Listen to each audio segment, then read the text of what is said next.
साहब एक जैसे मैं कहता हूँ ना पीएम वेटिंग के तौर पर ही बात कर रहे हैं, पीएम इन वेटिंग के तौर पर बात कर रहे हैं। 40 रुपये का डॉलर कैसे 40 रुपये का डॉलर हो जाता है यार?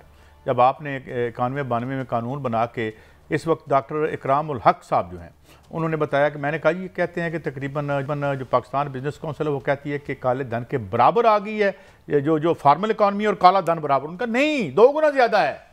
यानी काला धन 2 गुना ज्यादा है और सफेद धन अगर 1 रुपए का सफेद धन है तो 2 रुपए का काला धन है बकौल डॉक्टर इकराम उल हक। लेकिन इससे पहले कि मैं आगे बढ़ूं, मैं आपको डॉक्टर इशफाक हसन खान साहब आते रहते थे, बहुत हमें अच्छा भी लगता था, आइंदा भी उनसे रिक्वेस्ट करेंगे जरा उनका शॉर्ट सुनवा दें। अब इशफाक हसन साहब कह रहे हैं कि 55 बिलियन डॉलर, बल्कि एक और आगे भी शामिल कर लें तो ये यानी 3/4 यानी 4 में से 3 गुना कर्जा इन्होंने ऐड किया 40 रुपए डॉलर करने वालों ने। नहीं बड़ी साहब उन्होंने टाइम फ्रेम दिया 2008 से 18 तक, 8 से 13 तक पाकिस्तान पीपल्स पार्टी, 13 से 18 तक मुस्लिम लीग नून। अब मुझे बताएं ये कौन सा है जो मुल्क को 16 महीने अगले भी डाल लेना में तबाह करके चले गए और फिर दोबारा शेरवानी पहन के इक़्तिदार में आने के लिए हैं। ये कौन सी रॉकेट साइंस करेंगे? आपकी मुल्क का इकॉनमी प्लान आपके पास है ही नहीं। मुझे बता दे 3 दफ़ा मोहतरम नवाज शरीफ साहब रहे, 4थी दफ़ा 100 बिस्मिल्लाह आए, हमें क्या एतराज़ है? कौन सा बड़ा काम करना चाहते थे नहीं कर सके जो अब करेंगे? और दूसरी बात, यहाँ आज नवाज कहें कि मैं 55 का लाता हूँ, जो शहबाज शरीफ 16 माह वज़ीर आज़म रहे, इसहाक डार साहब आइंस्टाइन इन्हीं के थे ना। या कहें कि 16 महीने में इमरान खान की शहबाज शरीफ ने नवाज शरीफ की एक नहीं मानी, अपनी मर्जी की और तबाही की। वो 16 महीने इनके खाते में आप क्यों नहीं डालते? काजी साहब अगर वो 16 महीने ना आते तो आज मियाँ साहब पाकिस्तान ना होते, इस वक्त यूके में होते। वो 16 महीने में खरबों रुपए के मुकदमात खत्म हुए, ड्राई क्लीन किए गए, नैब में अमेंडमेंट की गई और उसी दौरान एक ऐसा फैसला हुआ जिससे मुस्लिम लीग नून के रास्ते की रुकावटें सब दूर हो गई। क्यों हकायक से कह रहे हैं? मुझे बताए ना। हो सकता है इनके लिए 45 रुपए का डॉलर हो, इनके पास तो खरबों रुपए है, आपके पास पाकिस्तानी रुपीस है, आपके लिए तो 300 रुपए डॉलर भी हो या 50 भी हो तो पैसे रोटी खाने के लिए नहीं है। तो कादी साहब अच्छा, अब ये एक और उन्होंने कहा है, इन्होंने फिर ये 1992 के जो protection of economic reform act से मिलती जुलती बात की है कि इंडस्ट्री में जो पैसा आएगा उसके बारे में कुछ पूछा नहीं जाएगा। यार हमसे तो एट सोर्स काट लेते हो, हम तो रोक ही नहीं सकते अपने पैसे को। और कल जब खुर्शीद महमूद कसूरी जो कि दानिशवर भी हैं, एक सरमायादार भी हैं, मतलब ये नहीं है कि, और वो कह रहे हैं कि जी प्रॉब्लम क्या कि हम टैक्स नहीं देते, हमसे मुराद वो नहीं, उनकी ज़ात नहीं, वो अपने तबके की बात कर रहे थे, वो एक आना नहीं देते और 23 बिलियन डॉलर चब जाते हो, चबने के बाद पीछे रह क्या जाता है? आपकी हर राय काबिल एहतराम। सिर्फ ये बता दें मुझे नवाज शरीफ साहब की फैमिली के टोटल मालियत बता देना, कितना बिजनेस खरबों रुपए का, और मैं आपको मान जाऊंगा टैक्स कितना देते हैं, मुझे ये बता दें। मुझे ये नहीं पता, लेकिन मुझे एक दफ़ा एक डॉक्टर इकराम उल हक साहब ने बताया था कि 90s में जो इन्होंने टोटल अपने असास से इनके वालिद मोहतरम ने डिक्लेयर किए थे लाहौर के टैक्स ऑफिस में, उसका रिकॉर्ड मौजूद है। और उनकी हमारी बहन जो रिटायर हुई बाद में, उनके एहलिया डॉक्टर इकराम उल हक साहब की उन्होंने वो असेस किया था, उसमें उन्होंने चंद 3-4 फैमिलियों के 5-6 करोड़ के एसेट थे। कादी साहब अभी हमने एक बनाया, अब टाइम नहीं है, इकोनॉमिस्ट है बाहर के, उन्होंने कहा पाकिस्तान के दूसरे तीसरे अमीर आदमी हैं।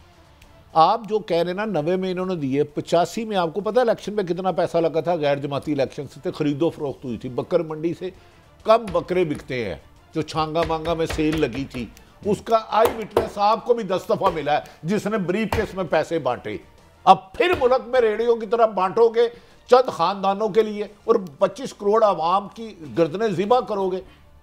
काजी साहब आप लोगों को हो क्या गया है? आप क्यों बायस बन रहे हैं हमारी ब्यूरोक्रेसी? इसका काम है साफ शफाफ, जिसने बड़े लोग अरब खरबपति हैं इनसे मिले टैक्स, गरीबों को तलीम सेहत रोजगार दें। आप नहीं, वो तो उनको देखें, वो तो चैम्बर ऑफ कॉमर्स में जाके जो ऑलरेडी बहुत ही यहाँ के मुतमव्वल और बड़े सब चैम्बर ऑफ कॉमर्स में गए मियाँ साहब, मेरी गुजारिश है नहायत एहतराम से मियाँ साहब हमारे इस मुल्क के वजीर आज़म रहे हैं और सैलरीड क्लास का टैक्स ज्यादा है इनसे। मैं सिर्फ इनसे एक अर्ज करता हूँ, कभी महमूद बूटी भी जाए, कभी बंद से बाहर भी जाए, कभी यूहानाबाद भी जाए, कभी कच्ची वादियों भी जाए, जहां खवातीन के सर पे दुपट्टा नहीं, बच्चों के पाँव में जूता नहीं, पेट में भूख है, भूख नाच रही है, बिस्तर नहीं है, चादर नहीं है, बर्तन नहीं है, गैस नहीं है, बिजली नहीं है, चैम्बर में जाके क्या लोगे आप? जाओ 25 करोड़ आवाम के पास, जिस मुल्क में खतरे गुर्बत 80% लोग नीचे रहते हैं। भट्टी साहब बड़े बादशाह हैं, चैम्बर में सभी रईस आजम होंगे ना। नहीं नहीं, वो क्यों जाए उनकी तरफ, गरीब की तरफ कौन जाता है? तो कैसा फिर आप छोड़ दे, फिर अगर अवाम में से आपने हुक्मरान नहीं लाना तो फिर अवाम इनसे उम्मीद भी भट्टी साहब अवाम कौन सा हुक्मरान लेके आ रहे हैं यहाँ पे? इधर से आ रहा है हुक्मरान, छोड़ दें, बात ये नहीं है। मैं बता दूं PIA का असल सौदा कहाँ हुआ? अभी हुआ नहीं है, बात डील हो गई है। कांसेप्ट छोड़ो, आ गई, हम रेड सर्कल में है, मेहरबानी करें कोई पोएम सुनाए, उड़न कबूतर पिजन फ्लाई लूकस मान देखो स्काई, देखी है ये बचपन में, मैंने ये सुनी थी।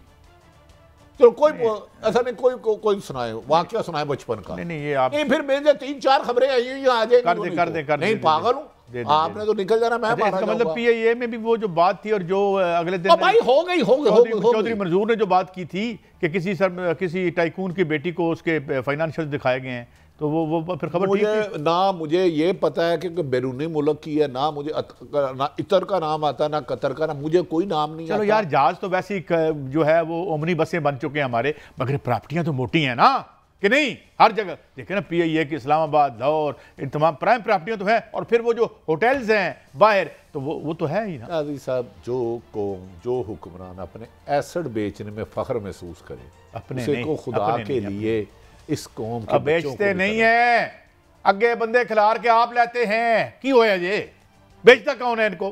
काजी साहब, इस मुल्क को बचाना है। मैंने तो कहा था कि आपने जो 100 प्राइवेटाइजेशन की है, इंक्लूडिंग एक बैंक के, उसका फोरेंसिक ऑडिट करवा लें, इनका पता चल जाएगा। काजी साहब, इस मुल्क को आगे ले जाना है तो क्रॉस दी बोर्ड, कोई नहीं, बड़ी साहब छोड़ भूल जाए कौन सी सियासी जमात है, कौन सी मुलाजमत करता रहा है, अदरवाइज जिधर गई कश्ती उधर गए मला। तो बस छोड़ो, मैं क्या यहाँ लाइव बात। साहब एक और खबर आई है, लेकिन वो एक अहम तरीन शख्सियत ने एक जजीरा। अच्छा यार, एक और बात भट्टी साहब, कभी हम हॉकी में अजीम कौम थे, अल्हम्दुलिल्लाह हमने टके टोकरी कर दिया, फिर स्कॉश था, हमारे लोग जीता करते थे, हैं वो एक अच्छी चीज रह गई है, उसका बेड़ा गर्क। अच्छा, उसके बाद क्रिकेट, नहीं जी ज़का अशरफ साहब बनेंगे, अरे नहीं सेठी साहब बनेंगे, और जिन्होंने ये नहीं पता कि बैट का सीधा पासा केड़ा होता है, यानी देखें जरदारी साहब का बंदा बनेगा, नहीं नहीं नहीं, नवाज शरीफ साहब साडा बंदा और तुहाडा बंदा सन लै बैठा जे, और पूरे मुल्क में लै बैठा। ये थर्ड क्लास अब एक टीम में रह गई है, एक क्लब लेवल की, जिसे अफगानिस्तान जूते मारता है। तो ये, और हाँ, जब सारे शोबे आपने बर्बाद कर दिए तो क्रिकेट कैसे बच सकता है? साहब, अब हॉकी नहीं, चलाकी और मकारी रह गई है। क्रिकेट बोर्ड ने पूरे मुल्क में स्टेडियम के लिए कुर्सियां लेनी, वहां पर रियाज साहब आए हैं, एक बहुत दयानतदार अफसर था, उसको रातों रात चेंज कर दिया कि वो कह रहा था भाई ये टेंडर करके ले, ये मेरे मुल्क का पैसा है। छोड़े कादी साहब, इसमें सच बोलना और दयानतदारी क्राइम है, जुर्म है। और नहीं तो अब सही हाकम आ रहे हैं साहब। अब जो बचपन में हम सुनते थे ना कि पुराने वक्तों की बात है, एक बड़ा आदिल बादशाह था, हैं वहाँ खोता और चीता एक ही जगह से पानी नोश फरमाते थे, तो अब इंशाल्लाह ऐसा दौर आने वाला है, आप घबराएं नहीं। हम जो है यहाँ से देखें इस मंजर को, या वहाँ से देखें, हम भी ये मंजर देखेंगे। जी भट्टी साहब। कैसा, मेरी तो गुजारिश है, मैं तो इस मुल्क को ज़्यादा तशवीशनाक सूरत हाल की तरफ जा रहा हूँ, देख रहा हूँ। अल्लाह करे मेरी ये असेसमेंट गलत हो, ये मुल्क तरक्की करे, इस मुल्क की आवाम तरक्की करे, इस मुल्क में अमन हो, इसमें इंसाफ हो, लेकिन इस नाइंसाफ़ी की अंधेरी तूफ़ान में इंसाफ नाम की कोई चीज़ नज़र नहीं आती। मैं माफ़ी क्लोजिंग है भट्टी साहब, यहाँ पे सरकारी जो इदारे हैं उनके हेड उनको लगा दिया जाता है जिन्होंने आगे इलेक्शन लड़ने हैं। ज़्यादा तफसील नहीं मैं बताता, और ये मैं निगरानों की खिदमत में भी अर्ज़ करता हूँ कि आप जितने गैर जानबदार हैं, तारीख़ इसके बारे में ज़रूर लिखेगी, तारीख़ ज़रूर याद रखती है।